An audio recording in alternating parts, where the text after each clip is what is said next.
Pessoal, boa tarde. Meu nome é Rafael Leandra Maia, eu sou orientado pela professora Irene da Silva Coelho e o título do meu trabalho é Identificação de bactérias do gênero Pseudomonas provenientes de solos risosféricos. Falando um pouco sobre a introdução, o gênero Pseudomonas ele apresenta uma ampla distribuição em solos e potenciais agrícolas. Diversas espécies, não só o gênero Pseudomonas, atuam no biocontrole de fitopatógenos e promoção do crescimento vegetal. Então, diante disso, é muito importante a identificação e reconhecer quais são essas espécies para a gente conseguir associar suas funções e riscos.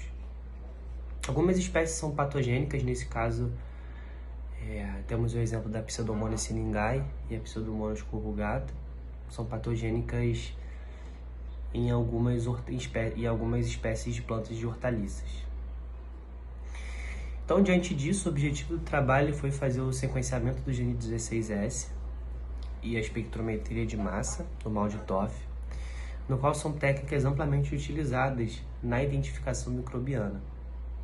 O MALDI-TOF, por sua alta acurácia, sua alta rapidez, e o sequenciamento do gene 16S por PCR, que é uma técnica mais moderna utilizada a fim de fazer a identificação também. Falando um pouco sobre os materiais e métodos, foram coletados 22 isolados de Pseudomonas, né?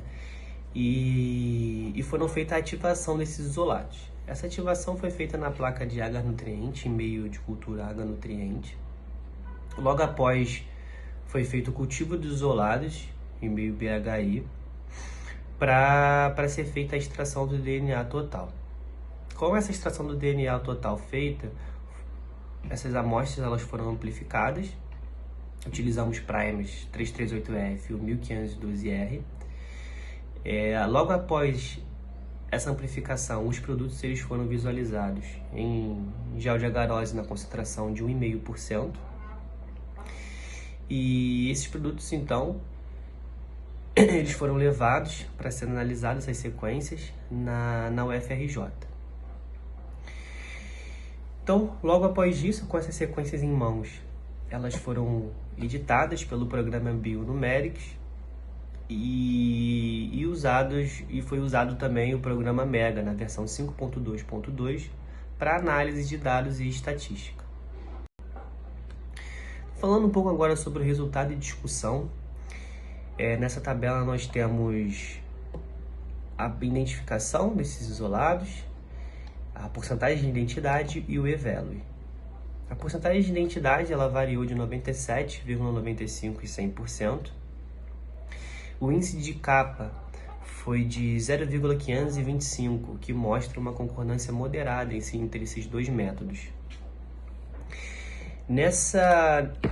Nesse dendrograma aqui, nós podemos perceber que foram feitos dois grupamentos distintos, o primeiro da Pseudomonas pleclosícida e o segundo para Pseudomonas aeruginosa.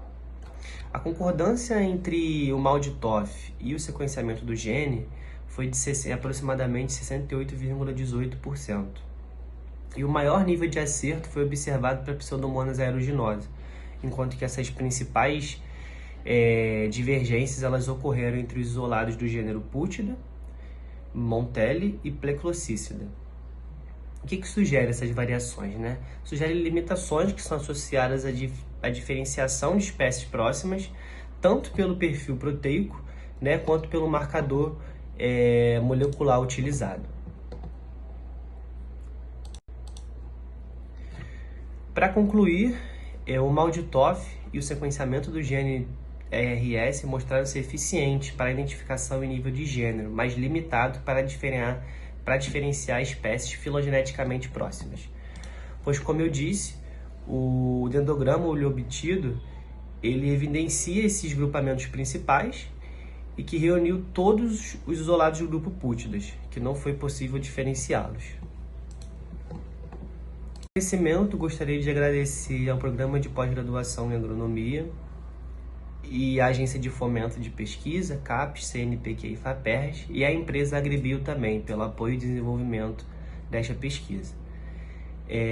Um agradecimento especial também à minha professora Irene e a todo mundo do laboratório que ajudou tanto diretamente quanto indiretamente no projeto. Muito obrigado a todos e boa tarde.